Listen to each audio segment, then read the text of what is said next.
Hi everyone, welcome back to another chapter of Texas government. Today we will be talking about spending and services. First and foremost, on what does our state legislature spend money? Well, as you can see, state appropriations. The chart that is before you is representative of what the state spent money on in the 2018-2019 annual budget. Now, the budget for the fiscal year was $216.8 billion. So, how did we spend that money?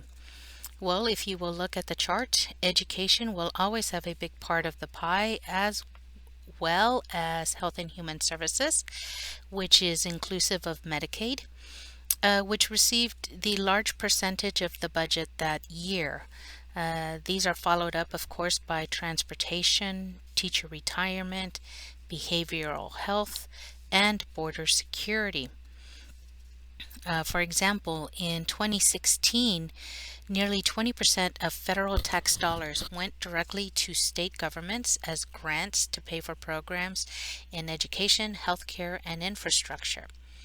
That same year, uh, Texas sent the federal government 261 billion in taxes, and the state government received 39.5 billion in grants in return, or about 15% of our total federal tax tab.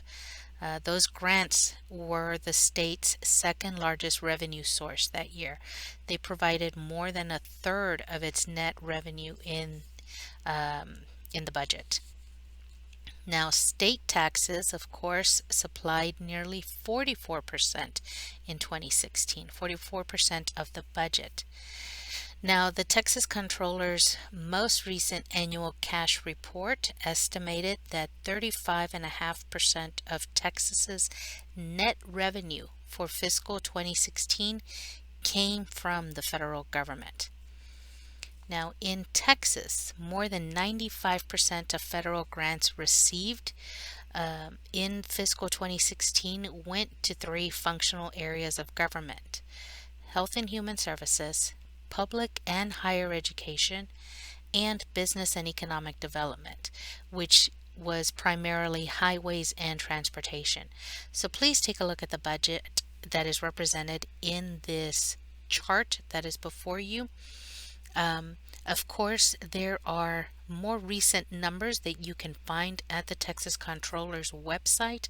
However, the Comptroller has gone to an interactive model, so it is not as easy to place on a presentation as this nice little chart is. So for this class and for the purposes of talking about the budget, we're going to use the 1819 state budget. But please feel free to go to the Comptroller's website and look at what we have spent money on in the past year.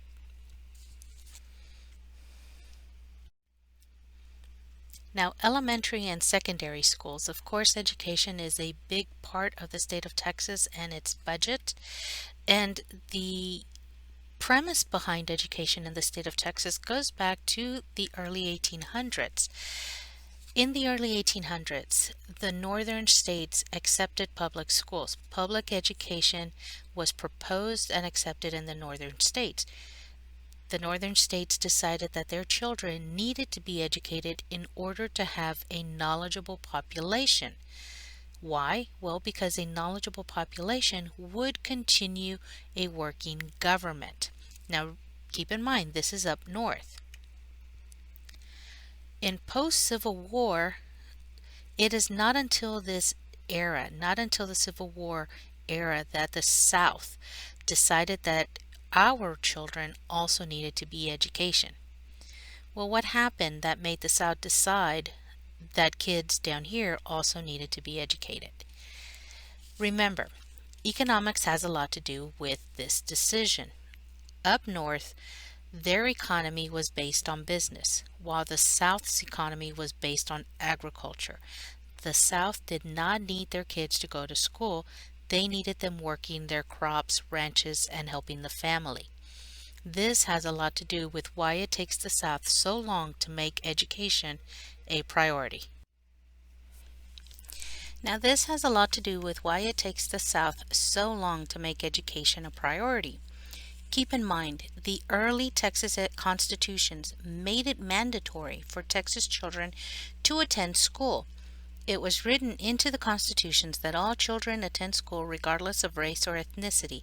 However, the Constitution of 1876 stripped out that provision because Caucasians did not want to pay for the education of African American children.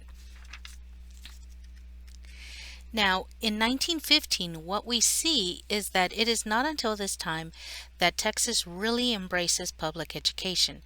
Texas passes a compulsory attendance law. What does compulsory attendance mean? Why do you go to school? Did you want to attend? Well, compulsory, of course, means mandatory. And why did you go to school? Well, because the state of Texas told your parents that you had to be in school. Now, did you really want to attend?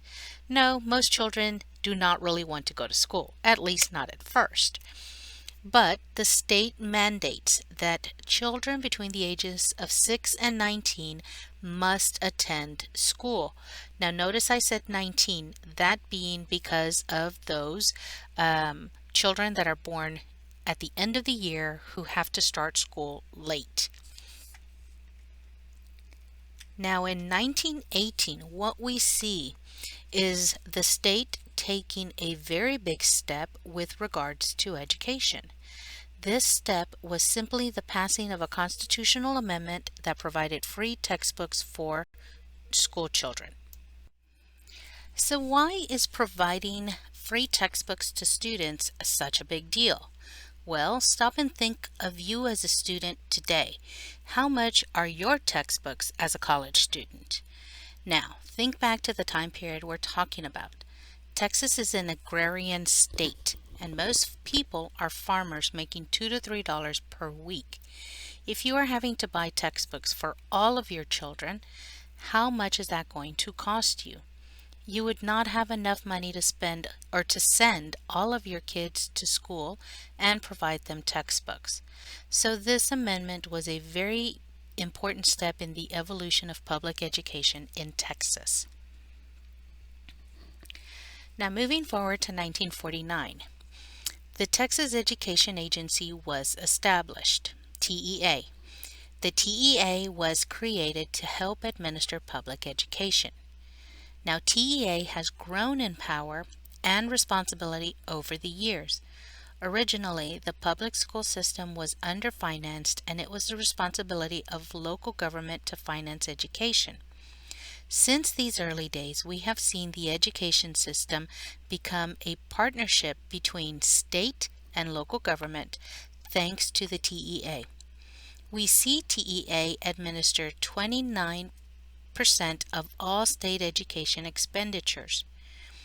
Now, TEA then helps local school districts educate the approximate 90% of students that attend public schools. TEA is the liaison between school districts, the Board of Education, and the federal government, in other words, the Department of Education, to help promote federal and state guidelines. So in the state of Texas, TEA is very important. Now, continuing with elementary and secondary schools. In 1984, what we see is statewide accountability standards are established. These standards applied to both students and teachers. This policy became known as the No Pass, No Play, or the No Pass, No Teach. Even today, these policies are in effect, and they affect 5.4 million students and approximately 358,000 teachers.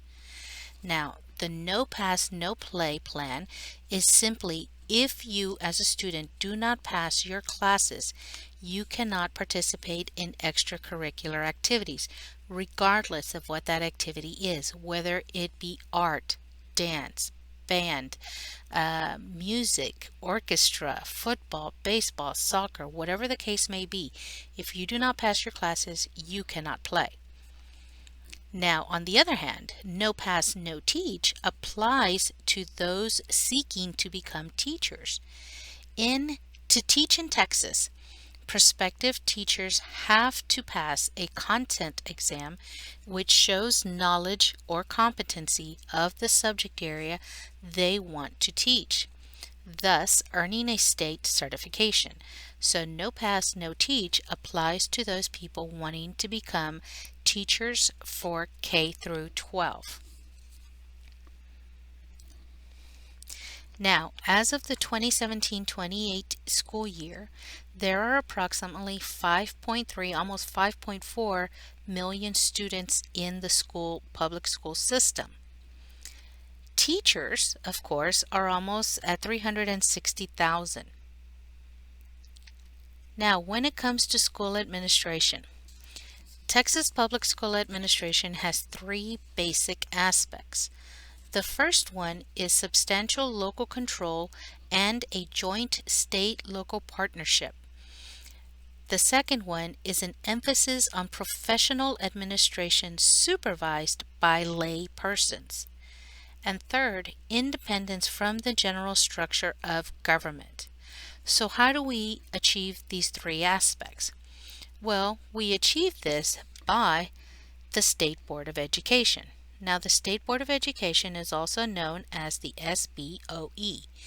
It has 15 members which are elected to a 4-year overlapping term, meaning every 2 years we'll have 7 or 8 members up for re-election. Now, the SBOE's purpose is to establish general rules and guidelines for the TEA. So how would that apply to the first aspect of substantial local control and a joint state-local partnership? Well, this happens because we elect the members from local districts.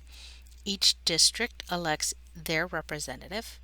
Now, aspects 2 and 3 go together. How do we achieve independence from the general structure of government? Well, the legislature makes laws, but in regards to education, they don't implement them. So who is responsible for implementing educational law? That aspect is left up to all of the independent school districts in Texas. So the ISDs. The public schools are not administered under one umbrella school district. Texas has the largest number of independent school districts in the country. As of 2018, there were 1,200 public and open enrollment charters in the state. These school districts are the basic structure for local control. Which leads us to the ISD's boards. Voters will elect the school board, and these boards will have 7 to 9 members depending on the population of the district. These members will be elected from single-member districts and will be at-large positions. At-large means that you represent the entire district. These board members are elected to 3 to 4 year terms depending on the board. They will set the district's tax rate and determine school policies within the guidelines established by TEA. A very important problem that we have witnessed is that elected school boards, including the State Board of Education, have become increasingly political in recent years. Now, for right now, we will stop here at this slide, and this will be the end of part 1. Stay tuned. I will be back with part 2. Thanks.